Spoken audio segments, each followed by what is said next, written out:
तसव्वुर कीजिए आप अपने सगे छोटे भाई से 74 साल बाद मिल रहे हों और आपको मुलाकात के लिए वक्त मिले सिर्फ 1 घंटा। 74 साल की जुदाई, 74 साल की बातें, 74 साल की यादें और वक्त मुलाकात सिर्फ 60 मिनट। और इसी दौरान आपको एक लरजती हुई, एक कांपती हुई आवाज़ सुनाई दे, सदीक मैं हबीब हाँ, तेरा निक्का भरा। और बड़ा भाई छोटे भाई के गले मिलके सिर्फ आंसू बहाता रहे। और फिर एक माँ अपने बच्चों को ढूंढते ढूंढते नहर में कूद जाए। दोस्तों, ये सब जानने के लिए मैं आपको लिए चलता हूँ 1947 में। ये कहानी है शहर जगराओं की, जो तकसीम हिंद से पहले ज़िला लुधियाना का एक हिस्सा था। यहाँ एक गुज्जर ख़ानदान रहता था। एक छोटा सा घर जिसमें मोहब्बत थी, खुशहाली थी और अपनायत थी। घर में 2 भाई, 1 बहन, माँ बाप थे। अपनी ज़मीन थी, जानवर थे और ज़िंदगी अपने मामूल के मुताबिक बड़े मज़े से गुजर रही थी। किसी को मालूम नहीं था कि आने वाले चंद महीने उनकी पूरी दुनिया बदल देंगे। उस ख़ानदान का सबसे छोटा बेटा था हबीब, सिर्फ 1.5 साल का मासूम बच्चा। गर्मियों के दिन थे, जैसे आज भी बच्चे छुट्टियों में अपने ननिहाल जाते हैं, इसी तरह नन्ना हबीब अपनी माँ के साथ अपने नान के गांव फूलवाला ज़िला बठिंडा चला गया। माँ और बेटा खुश थे। किसी को खबर नहीं थी कि ये सफ़र एक ऐसी जुदाई में बदल जाएगा जो 74 साल तक जारी रहेगी। 1947 वो साल जिसने बर्रे सगीर की तारीख को बदल दिया। हर तरफ खौफ ही खौफ था। लोग अपना घर बार छोड़ने पे मजबूर हो रहे थे।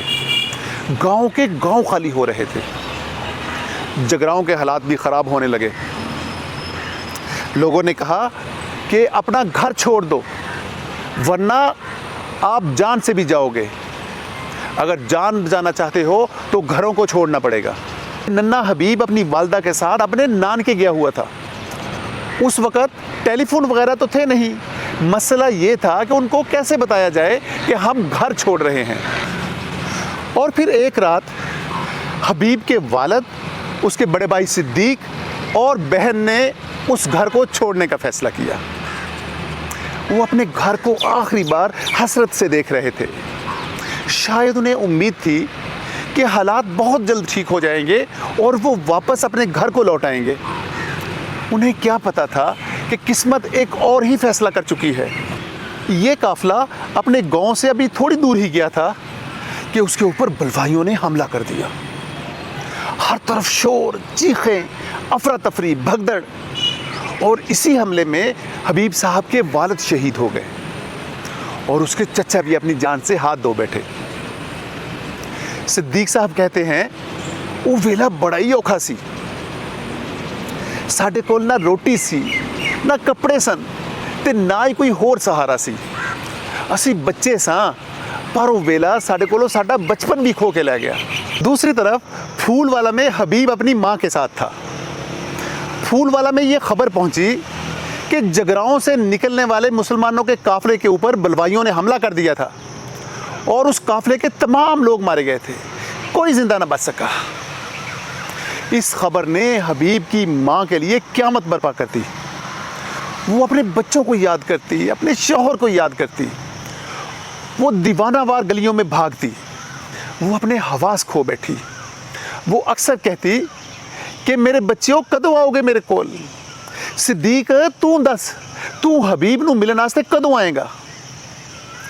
दोस्तों, एक दिन ये माँ फूलवाला गांव के करीब बहने वाली नहर के पास पहुंच गई और आसमान की तरफ सर उठाया और फिर नहर में कूद गई और हमेशा के लिए इस दुनिया से चली गई। अब पीछे रह गया सिर्फ 1.5 साल का हबीब, एक ऐसा बच्चा जिसका ख़ानदान बिखर चुका था, जिसे ये भी मालूम नहीं था कि उसका असल घर कौन सा है, कहाँ है।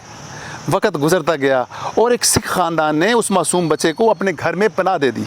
दिन महीनों में बदलने लगे, महीने सालों में और साल दहाइयों में बदल गए। लेकिन कुछ ज़ख्म ऐसे होते हैं जो वक्त के साथ भरने की बजाय और गहरे हो जाते हैं।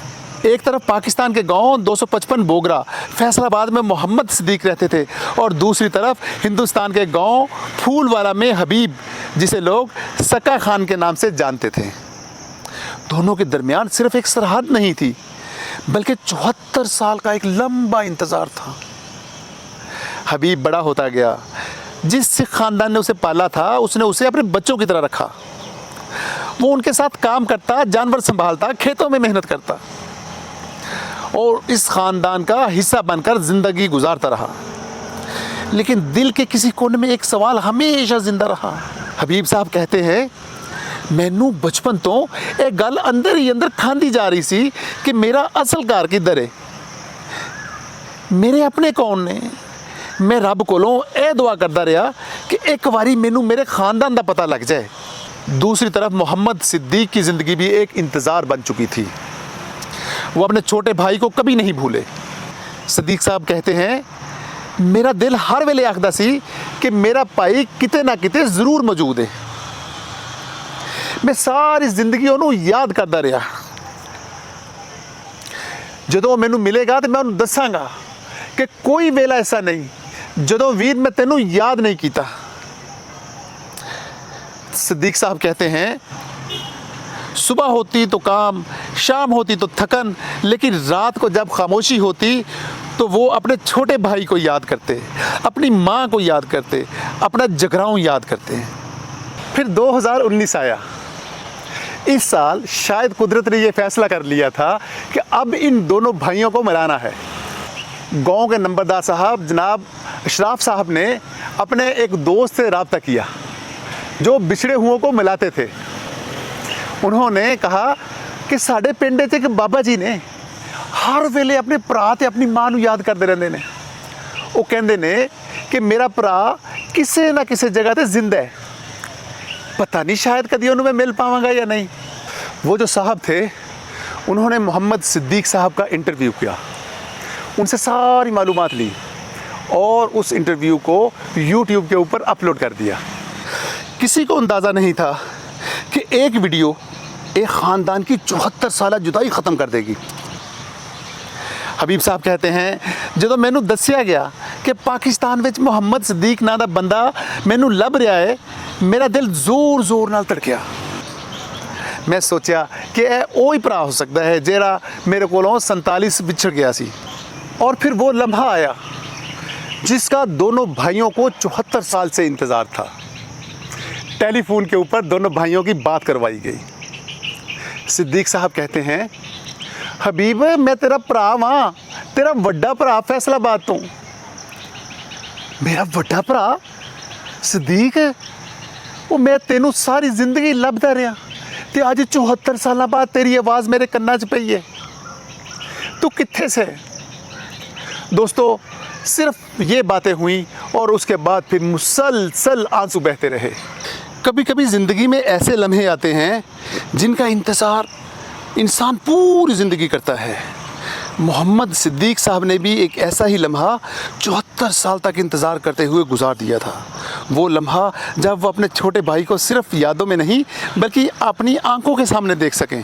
करतारपुर कॉरिडोर, वो मकाम जहां कई बिछड़े हुए ख़ानदान बरसों बाद मिले थे। इसी जगह हिंदुस्तान से मोहम्मद हबीब अपने सिख ख़ानदान के साथ पहुंचे और पाकिस्तान की तरफ से मोहम्मद सिद्दीक साहब अपने ख़ानदान के साथ। दोनों भाई एक दूसरे के सामने थे। कुछ लम्हे दोनों सिर्फ एक दूसरे को देखते रहे, जैसे आंखें यकीन करना चाह रही हों कि ये ख्वाब नहीं हकीकत है। फिर दोनों भाई आगे बढ़े और एक दूसरे को गले लगाया। 74 साल का दर्द, 74 साल की जुदाई, 74 साल के आंसू एक लम्हे में बह निकले। भरा, मैं तेरी राह वेखदा वेखदा बुढ़ा हो गया। मैनू यकीन नहीं सी कि रब मैनू ये दिन भी दिखाएगा। हबीब साहब कहते हैं, सिद्दीक भरा, मैं भी सारी उम्र तेरियां सोचां सोचदा रहा। मैनू लगदा सी शायद मेरा कोई भी नहीं बचा, पर अज लगदा है रब ने मेरी दुआ सुन ली है। वहाँ मौजूद हर शख्स की आंखों में आंसू थे, क्योंकि ये सिर्फ दो भाइयों का मिलना नहीं था, ये एक तारीख का ज़ख्म था जो एक लम्हे के लिए भर गया था। 1 घंटा और 74 साल की बातें। लेकिन किस्मत ने फिर एक इम्तिहान लिया। 74 साल की बातें थीं, बचपन की यादें थीं, माँ बाप के किस्से थे, जगराओं के घर की बातें थीं, मगर मुलाकात का वक्त सिर्फ 1 घंटा था। सिद्दीक साहब कहते हैं, साढ़े कोल गल्लां बहुत सन पर वक्त बहुत थोड़ा सी, एक दूजे नूं वेख के बस रोंदे ही रह गए। काफ़ी कोशिशों के बाद हबीब साहब का पाकिस्तान का वीज़ा लग गया और वो 45 दिन के लिए पाकिस्तान तशरीफ़ लाए। वो कहते हैं कि मैं अपने भाई नाल 74 साल दियां गल्लां करनियां ने, अपने पिंड दियां गल्लां करनियां ने, अपनी माँ दियां, अपने प्यो दियां गल्लां करनियां ने। वो कहते हैं कि ज़िंदगी के 74 साल ऐसे ही गुजर गए, हुन मेरा दिल करदा है कि मैं वापस ना जावां। दोस्तों, मोहम्मद हबीब साहब जी भर के अपने भाई के पास रहे और फिर वापस अपने गांव फूलवाला चले गए। इसी तरह खुशकिस्मती से कुछ अरसे के बाद हबीब साहब का इंडिया का वीज़ा भी लग गया। बॉर्डर के ऊपर बेशुमार लोगों ने उनका इस्तकबाल किया, ढोल बजे, मिठाइयाँ बांटी गईं और लोग उनको लेके उनके गांव फूलवाला चले गए। सिद्दीक साहब कहते हैं कि यार इन्हां लोकां मेरा इंज दा इस्तकबाल कीता है, मैनूं इंज लगदा है जिवें सारे मेरे भरा ने, मैनूं कोई ओपरा नहीं लगता। मेरा तो दिल ही नहीं करता कि मैं वापस पाकिस्तान जावां। और फिर अगले दिन सिद्दीक साहब अपना घर देखने के लिए जगराओं पहुँचे। वो जो ही अपनी गली में पहुँचे, उन्होंने वहाँ से मिट्टी उठाई और अपने पास महफूज की। दोस्तों, ये मिट्टी ना थी, ये वो 74 साल की याद थी जो सिद्दीक साहब सारी ज़िंदगी महसूस करते रहे। सिद्दीक साहब ने अपनी आंखें बंद की। वो कहते हैं, मैं आंखें बंद करता ही चलता चला गया और आगे जाते जाते अपने घर के दरवाजे के सामने रुक गया। मेरी यादाश्त ने मुझे एक लम्हे के लिए भी धोखा नहीं दिया कि मैं अपने घर के दरवाजे से आगे चला जाऊं। दोस्तों, सिद्दीक साहब कहते हैं कि अब हम बूढ़े हो गए हैं, हमारी ज़िंदगी का ज़्यादा वक्त गुजर चुका है, हमें ऐसे वीज़े दिए जाए कि हम जब चाहें एक दूसरे से मिल सकें, मेरा भाई पाकिस्तान आ सके, मैं हिंदुस्तान जा सकूं। दोस्तों, ये थी आज की कहानी। उम्मीद है आपको पसंद आई होगी। अगर आपको ये कहानी पसंद आई है, इसको लाइक कीजिए, इसको शेयर कीजिए, अपने इस चैनल को सब्सक्राइब कीजिए, इस कहानी के ऊपर कमेंट्स कीजिए। कमेंट्स में अपने अपने गांव की कहानियाँ बताइए, अपनी बातें बताइए। आपके ख़ानदान में अगर किसी के साथ इस तरह का तकसीम का वाक़या हुआ तो वो मेरे साथ कमेंट्स में शेयर कीजिए, ताकि मैं आपके उस वाक़े को लोगों को सुनाऊं, लोगों में प्यार मोहब्बत बढ़े और दोनों मुल्कों के अवाम पहले से ज़्यादा नज़दीक आए। इजाज़त दीजिए। खुदा हाफिज़।